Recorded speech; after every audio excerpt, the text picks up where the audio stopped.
All right, if you're a content writer, a creator, a strategist, you know what I'm talking about. The last few years, they felt kind of turbulent, right? AI has absolutely entered the chat, and it feels like it's changing everything. So the real question, the one we're all asking, is how do we survive this? Better yet, how do we actually thrive come 2026? Let's get into it. Okay, let's just call it what it is. The elephant in the room. That feeling of insecurity, it's totally real. I mean, the threat isn't just that an AI can write an article. It's the scale, right? The idea that these machines can just pump out a flood of content that could totally drown out actual human work. That's the challenge we're all staring down. But, staring that reality in the face leads us to the real question. It's not if we should adapt anymore, it's how. So how do you actually change up your skills, take the lead on strategy, and prove, like without a shadow of a doubt, the value of your human creativity in this new world? Well, we've dug into what some of the top experts are saying to figure that out. All right, so let's jump into what these experts are actually saying. First things first, this AI shakeup is no joke. Some of those more tactical, nuts and bolts writing jobs, yeah, they're probably going to be displaced. But, and you really got to hear this part, the writers who figure out how to adapt, they're about to become more valuable than they've ever been. It's a huge challenge, but an even bigger opportunity. And this really lays out the two sides of the coin. On one side, you've got AI's superpower, which is just massive scale. It can churn out content like nobody's business. But here's the twist. That's also its biggest weakness. See, the real opportunity for us, for human writers, is to bring everything to the table that scale just can't touch. Real nuance, smart strategy, and that genuine, lived-in human experience. We can basically exploit the machine's limitations because it can only ever mimic. It can't truly create. So what does this all mean for you? It means a huge shift in how you think about your job. It's not just about being the writer anymore. It's about becoming a partner with AI. And that means your skills have to evolve, right? Moving away from just cranking out words and moving towards being a strategic collaborator. Let's see how the experts break this down. First up, Chelsea Alves from PG Forster nails it. She says, look, AI is great at summarizing. You can dump a pile of data on it and it'll spit out the bullet points, no problem. But our new job as human writers is to synthesize. That's different. It's about connecting the dots between that data and what it actually means for people. The human context, the emotion, the so what, to create something brand new and genuinely insightful. And building right on top of that, consultant Andy Betts says it's time to move up the food chain. He's basically telling us to stop seeing ourselves as just the person who writes the thing. Instead, you need to be the strategic thinker behind it. You're the one with the big ideas and the vision. AI? That's your new superpowered research assistant, your brainstorming buddy. It's a tool that aids your ideas. It doesn't replace them. And then, SEO copywriting expert Heather Lloyd Martin just ties a perfect bow on it. She says the writers who are going to win in this new era are the ones who just double down on what makes us human. We're talking nuance, real strategic thinking, and an authentic voice that people can actually connect with. These are the things that build trust, and you just can't get an algorithm to fake that. Okay, so it really boils down to this.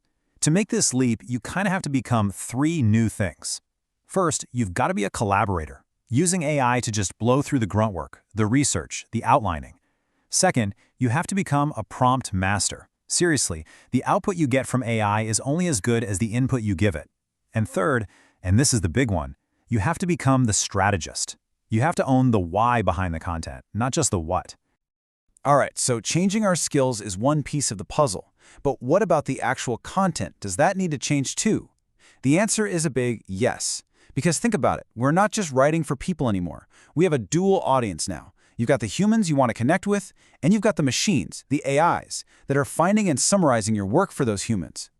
This is where Chelsea Alves' idea of a layered content experience is so smart. Picture it like this. Your content needs a skeleton, and it needs skin. The skeleton is for the machines. It's got to be clean, structured, using things like schema and clear definitions so the AIs can easily understand what it's all about. But then, on top of that skeleton, you add the skin. That's for the humans. That's the storytelling, the personality, the empathy that makes someone actually want to read it. And if you look at the nitty-gritty advice from all of the experts, you see this exact same idea playing out. Alves says, write sentences that can almost stand on their own. Perfect little nuggets for an AI to grab.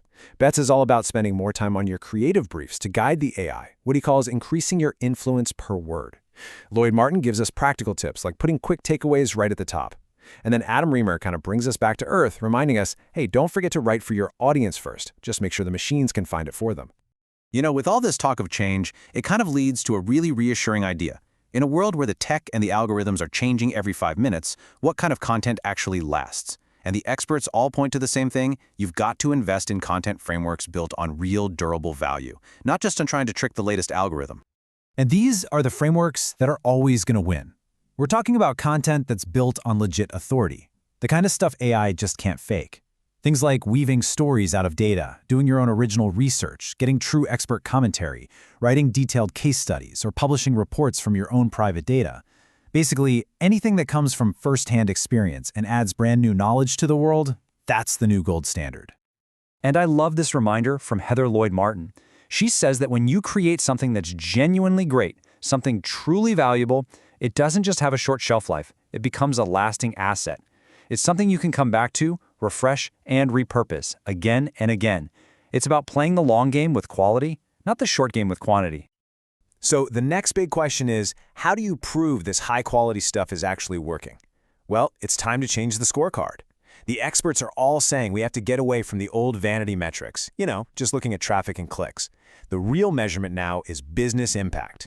We're talking about things like, did it generate high-quality leads? Did it help close a deal? Did it influence a customer's journey? That's what really matters. Okay, let's wrap all this up. We've gone through the threat, the massive opportunity, the skills you need, and the new strategies. But what's the one thing, the core idea that makes you completely irreplaceable? It's simple, really. It's just leaning into everything that makes you human. And this quote from Andy Betts, man, this says it all. He says that in a future where there's just a tidal wave of AI text, the content itself, it becomes cheap. It becomes a commodity. The thing that will be truly rare and incredibly valuable is experienced judgment, the human ability to know what to say and why it even matters. And when you look at what all the experts predict for 2026, it all points to the same North Star. What's going to define high-performing content? It's going to be originality and real lived experience, like Alvis said. It's going to be clarity and the power to actually make someone take action, like Lloyd Martin said. And, maybe most of all, it's going to be that strategic wisdom and judgment that Betts was talking about. It all comes back to the human. So really, the biggest takeaway from all of this is pretty straightforward. We're heading into a world that's going to be absolutely flooded with generic machine-made text. And in that world, the only way to cut through the noise, the only real way to stand out, is going to be your unique, authentic human touch. And that leaves us with one last really important question that you have to ask yourself. As we sail into the sea of AI-generated sameness, what are you going to do to make your voice, your ideas, and your work unmistakably and irreplaceably human?